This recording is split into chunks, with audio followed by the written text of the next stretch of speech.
Tonight, a lot of news out of D.C. The president threatening Russia and Syria.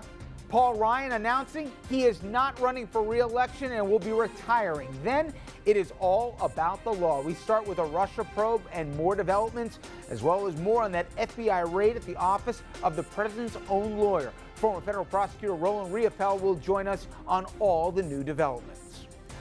And we will take a look at the Facebook privacy scandal. Senator Richard Blumenthal out of Connecticut, he pushed hard yesterday against Mark Zuckerberg, and he joins me tonight to talk about that and also Mueller and the probe.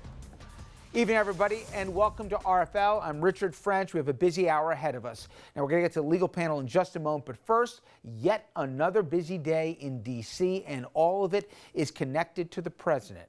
House Speaker Paul Ryan announces he's retiring, and this, of course, the year with the midterm elections. Threats of a U.S. missile strike against Russia, plus new major developments in the Russia investigation.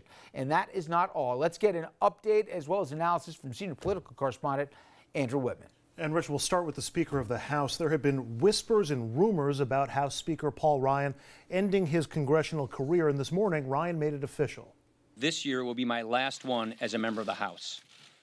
To be clear, I am not resigning. I intend to full my served term as I was elected to do. But I will be retiring in January, leaving this majority in good hands with what I believe is a very bright future.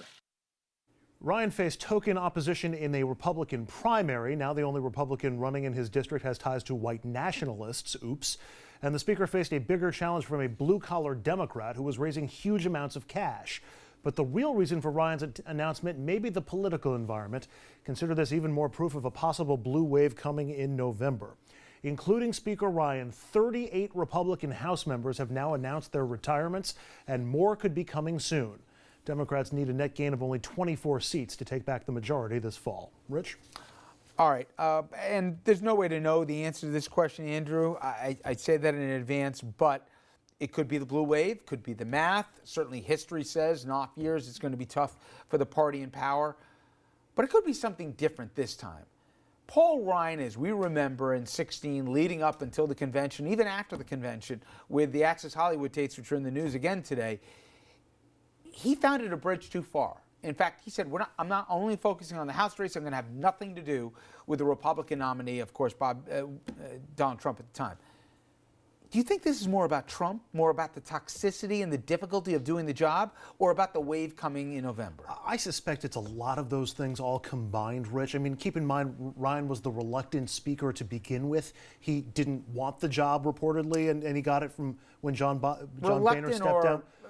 Playing for the camera. Whatever the case may be. There was also pressure he was facing from within the Republican conference.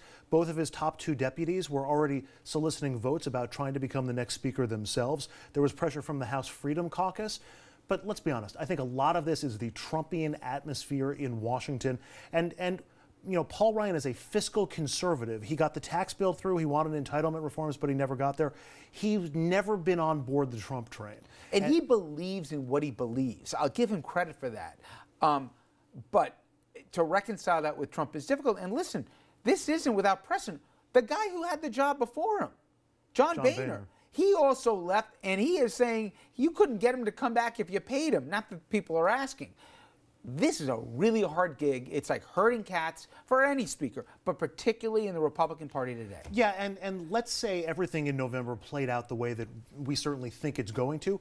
I couldn't imagine Paul Ryan wanting to be the minority leader in the House, doing a Nancy Pelosi and going from the speaker's gavel to the person in waiting. So Paul Ryan, I think, figured he'd maxed out what he could get out of the office in terms of advancing the conservative agenda. Again, the tax cuts really were a big thing for him. The CBO report this week on the deficit spending ballooning to over $1 trillion a year, that is antithetical to what he's looking for. And he's also, not getting any help there from the White House. Doesn't respect and doesn't like is also a big part of this too. I'm sure we're going to hear more in the story. Now, some major new developments also to report tonight in the will he or won't he, that over a possible U.S. attack on Syria. Well, yeah, and the answer right now is yes and no, Rich, when it comes to an attack on Syria. The world's been waiting to see how or if the U.S. will respond to reports of another chemical attack inside Syria over the weekend. Most people suspect the Syrian government is behind the attack, though questions do remain. But President Trump seems pretty sure, tweeting this morning, quote, Russia vows to shoot down any and all missiles fired at Syria. Here's the key line. Get ready, Russia, because they will be coming, nice and new and smart. You shouldn't be partners with a gas-killing animal who kills his people and enjoys it. And in a later tweet, Trump used unusually harsh language for him at Russia. Quote, our relationship with Russia is worse now than it has ever been, and that includes the Cold War. There is no reason for this. Russia needs to help with their economy, something that would be very easy to do, and we need all nations to work together, stop the arms race. But Trump sounds like the only member of his administration that certain when it comes to Syria. Defense Secretary James Mattis this afternoon saying the U.S. is still assessing the reported chemical attack. And he says the U.S. is also still assessing a possible U.S. strike. And at the press briefing today, Press Secretary Sarah Sanders said no decisions have been made connected to Syria, Rich. So once again, a disconnect between what we see from the president in his morning tweets and what we're getting from the White House and official sources. Yes, and new and smart. We've gotten used to this being presidential discourse talking about how big his button is, or in this case, how cool his bombs are. Anyway, this is the same guy, unless I am imagining, who said, made fun of past presidents, or when asked about, he goes, I'm never going to telegraph we're going to do it ahead of time. That's giving away our secrets. That's what he's doing here. Twice within the week on it. First saying that today talking about that, and then previously in the week saying that we would attack, or that we would get out of Syria. Excuse me. So first was the announcement late last week that he wanted to leave Syria, which was telegraphing his plans, and now today apparently talking about bombing Syria.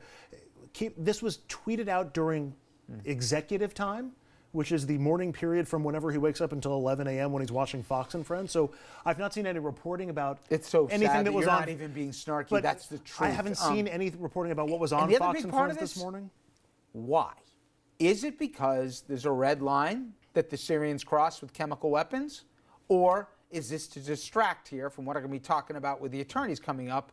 Obviously, the probe, what Mueller either is boiling down to or whatever else. We don't know the answer, but it's a legitimate question as to why. It very much is, but as to why we would want to strike that. And, he did strike Syria last year after a chemical weapons attack, so there would be a certain consistency if he launched a missile strike again this go around. But, I'm struck by what Mattis pointed out, which is that we aren't sure if there was a chemical attack and where it came from and who started it. And there are so many competing interests between the Syrian government and ISIS and Russia and other rebels, and Israel is involved in some of this too. Iran as well, and you never know where this leads if you wind up getting involved. Now, you mentioned Russia, obviously the ongoing investigation. We got big developments on that today and a few headlines, Andrew. Yeah, and especially if we expand all of the headlines from the investigation, much as Special Counsel Robert Mueller has been expanding the investigation itself. First up, the man most in the hot seat this week, Trump attorney Michael Cohen.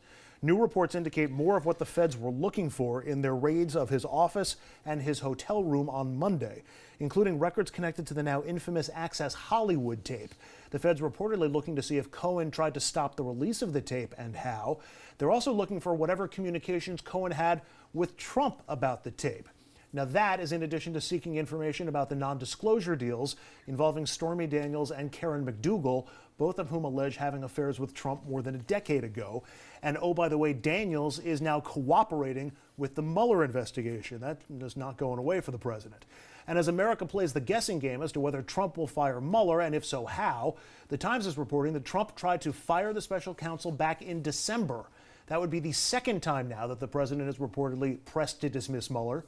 The trigger this time around were reports that Mueller was looking into Trump's records at Deutsche Bank, but after learning that the reports were not accurate, Trump reportedly backed down. And it seems a little strange to be talking about something that the president did or tried to do in December, but push from that to where we are right now.